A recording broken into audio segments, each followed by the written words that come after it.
हरिओम। आप सभी का स्वागत करता हूं मैं पंडित ग्रीशानंद शास्त्री व्लॉग्स में। मैं ग्रीशानंद शास्त्री। आज के इस व्लॉग में हम धात्री पूजन अर्थात कि आंवला पूजन की विधि को सीखेंगे। कैसे मैं आपको एक पुस्तक के माध्यम से सिखाने का प्रयास करूंगा। संपूर्ण क्रियाएं आपको पुस्तक के अंतर्गत प्राप्त हो जाएंगी।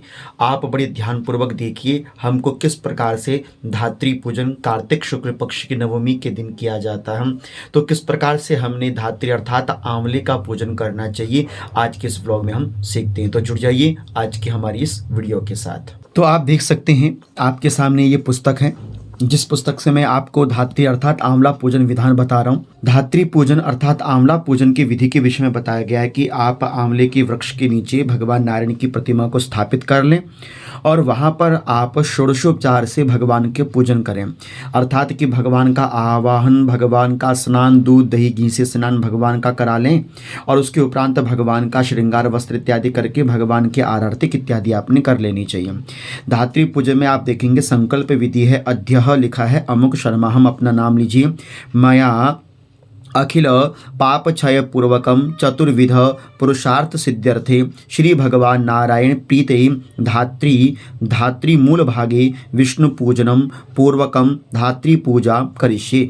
तो इस प्रकार से आपने संकल्प लेकर सर्वप्रथम भगवान गणेश जी का पूजन कर लेना चाहिए। गणेश जी को प्रणाम करने के बाद भगवान विष्णु जी का आपने पूजन करना चाहिए। यदि आपको ज़्यादा विशेष मंत्र नहीं आते हैं तो ओम नमो भगवते वासुदेवाय के माध्यम से आप पूजन कर लेंगे। भगवान नारायण का पूजन कर लीजिए और यहाँ पर आप देख रहे होंगे उनके अंग पूजन का विधान भी बताया। भगवान विष्णु के प्रत्येक अंग का पूजन आपने कैसे करना है, आप इसको स्क्रीनशॉट भी ले सकते हैं, ठीक है ना।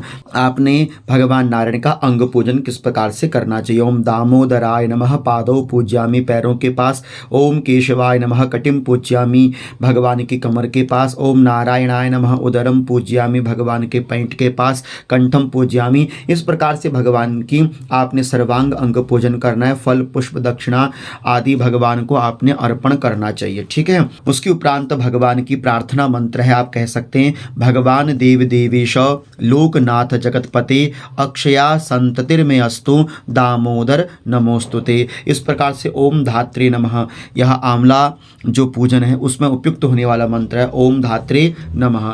इस प्रकार धात्री वृक्ष की छांव के निकट नारायण पूजन करने के उपरांत फिर आपने आंवला वृक्ष का पूजन करना चाहिए। आंवला वृक्ष के पूजन के लिए सरल विधि मैं आपको यहाँ बताऊं कि एक लोटे में जल, उसके अंदर थोड़ा सा आप चंदन डाल के परिक्रमा करते हुए 4 बार धात्री वृक्ष में अर्पण कर दें। उसके उपरांत हमको बलिदान करना होता है, तो धात्री वृक्ष का पूजन करने के उपरांत आपने 8 भागों में एक कोई चौड़ा सा पत्ता ले लीजिए। उसके ऊपर आप थोड़ा सा पत्र पुष्प इत्यादि रखकर, कुछ मीठा रखकर उसमें आपने 8 दीपक प्रज्वलित करने वृक्ष के चारों ओर। उसके उपरांत 8 बार परिक्रमा करते हुए आपने कच्चा सूत लपेटना चाहिए, ठीक है। क्षीरान्न, नमकीन, दही, सिंदूर, पुष्प बलि द्रव्य में हमको रखना चाहिए। उसके बाद 16 नामों से हमने प्रणाम करना चाहिए, आप देख रहे होंगे। उसके बाद धात्री प्रार्थना अर्थात कि आंवला वृक्ष को हमें प्रणाम करना चाहिए।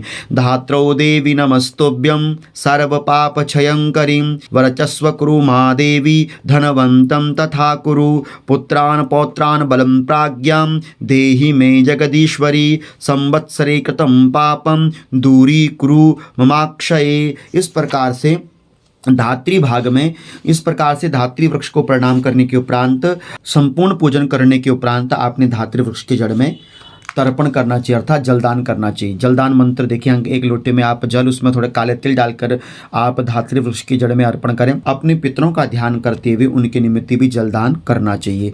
ते पिबन्तु मया दत्तं धात्री मूले क्षयं पयः ते सर्वे तृप्तमायन्तु धात्री मूले निषेचनाः। इस प्रकार से अपने पितृजनों का नाम लेकर धात्री वृक्ष को प्रणाम करना चाहिए और दीप इत्यादि दान करके अपने घर की ओर प्रस्थान करना चाहिए। ओम धात्रे नमः।